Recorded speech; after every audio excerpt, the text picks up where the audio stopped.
कुदरत कामिला का लफ्ज क्यों लगाया गया? इसीलिए तो लगाया कि कुदरत कामिला अल्लाह ताला के पास है, कुदरत तक इंसान के पास है। इंसान को कुदरत है, कामिल कुदरत नहीं है। आप एक टांग खड़ी कर सकते हैं, दोनों नहीं इकट्ठे कर सकते। आप खुद से दोबारा पैदा नहीं हो सकते। हर चीज की कुछ लिमिट्स है। कुदरत कामिला किसके पास है? अल्लाह ताला के पास है। जो चाहे करे, वो इंसान को फिर से पैदा कर दे, जब चाहे मार दे फिर पैदा कर दे, है ना। मिसाल है ना कुरान पाक में, कितने साथ परिंदे, लोग परिंदों को गोश्त बनाओ, उनको रोटियां बना के फिर आवाजें डालो और आ जाएंगे, जब दिल करे कर ले। कुदरत कामिला है, जब दिल करे जाहिर कर दे। पत्थर में से, पहाड़ में से माँ बाप के बगैर नहीं निकाल दे। दिल करे तो बाप के बगैर बेटा पैदा कर दे। दिल करे तो माँ बाप के बगैर आदम को पैदा कर दे। दिल करे तो मिट्टी से बना के चल बे, हो जा खड़ा। और जब खड़ा हो जाए और देखे, फिर उसको कहे अच्छा इधर खड़े हो ना जरा, उसकी पसली से एक पसली खींचे, ये ले। क्या बात है।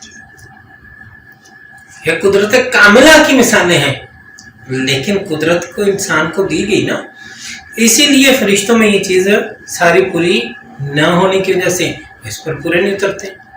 हैवानों में तो इल्म और सम, इल्म भी नहीं है, कलाम भी नहीं है।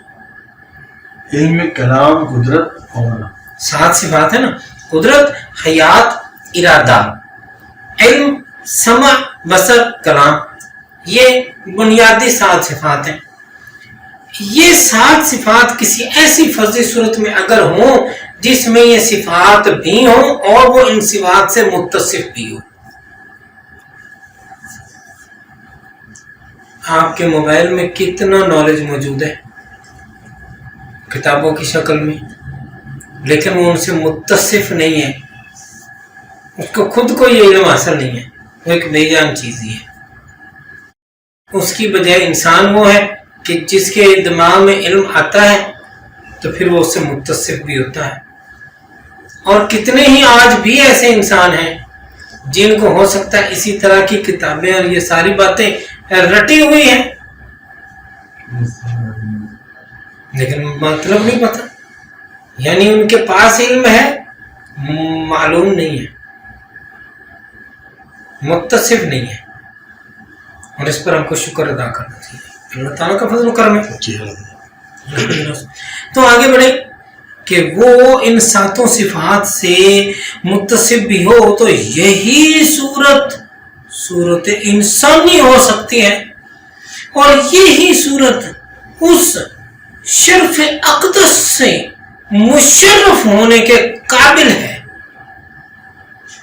कौन सा शर्फ अक़दस? हुब्बे इलाहिया वाला बब्बार, हुब्बे इलाहिया वाला बार, वजन, वो जो वजन, उस वजन के हकदार कौन है? वो सूरत जो इन 7 सिफात से मुत्तसिफ भी है और हामिल भी है। उसमें ये सिफतें मौजूद भी हैं और वो इन सिफतों से मुत्तसिफ भी है। ठीक है, वही उस शर्फ अक़दस से मुशर्रफ होने के काबिल है कि ऊत आला शानहू की तरफ मंसूब है, और ये फरमावे के फी अहसन तक़वीम, बेहतरीन सूरत पर।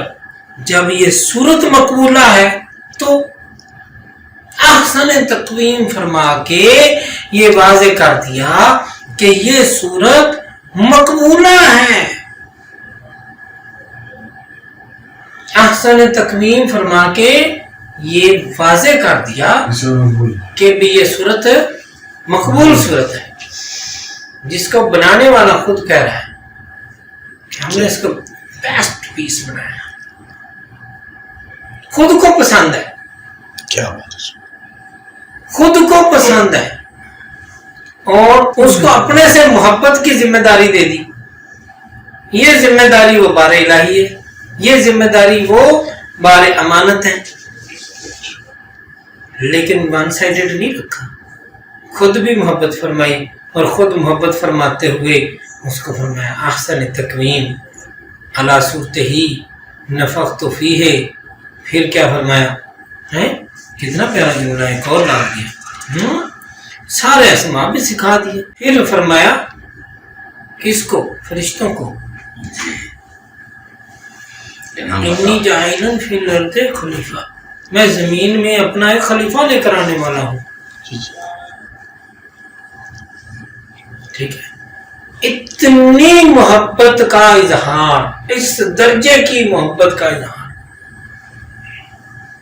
اور زیادہ تر فضل یہ ہے کہ یعنی کہ اس سے بھی اگلا فضل کیا ہے، من جاء بالحسنۃ فلہ عشر امثالها، اور جو کوئی اچھی چیز لے کر آئے اللہ کی بارگاہ میں تو اس کے لیے 10 چیزیں مزید ہیں اسی جیسی، یعنی جو اللہ کے راستے میں اللہ تعالیٰ کی بارگاہ میں کوئی چیز پیش کرے گا تو وہ چیز اس کو اسی جیسی 10 چیزیں ملیں گی، وجاء بالسیئۃ، اور کوئی برائی لے کر آئے گا تو فلا یجزا الا مثلھا، تو اس کو صرف اسی جیسی ایک ہی واپس ملے گی، اگر وہ اچھائی لے کر آئے گا تو 10 ملے گی، برائی لے کر آئے گا تو بس سیم ٹو سیم مل جائے گی، وَهُمْ لَا يُظْلَمُونَ، اور اس پر ظلم نہیں کیا جائے گا، کرم کیا جائے گا، ظلم نہیں کیا جائے گا، کرم کی باری، اچھائی کی باری فرما دیا 10 گنا، اور برائی کی باری بس سیم ٹو سیم، اور یہ بھی قابل غور ہے، وَمَنْ ثَقُلَتْ مَوَازِينُهُ فَأُولَئِكَ هُمُ الْمُفْلِحُونَ، اور جس کا میزان بھاری ہوگا، جس کا ترازو بھاری ہوگا، وہ لوگ فلاح پانے والے ہیں، ٹھیک ہے، ان آیات کی تشریح آگے آئے گی، یہاں تو سادہ تشریح کر کے جا رہے ہیں۔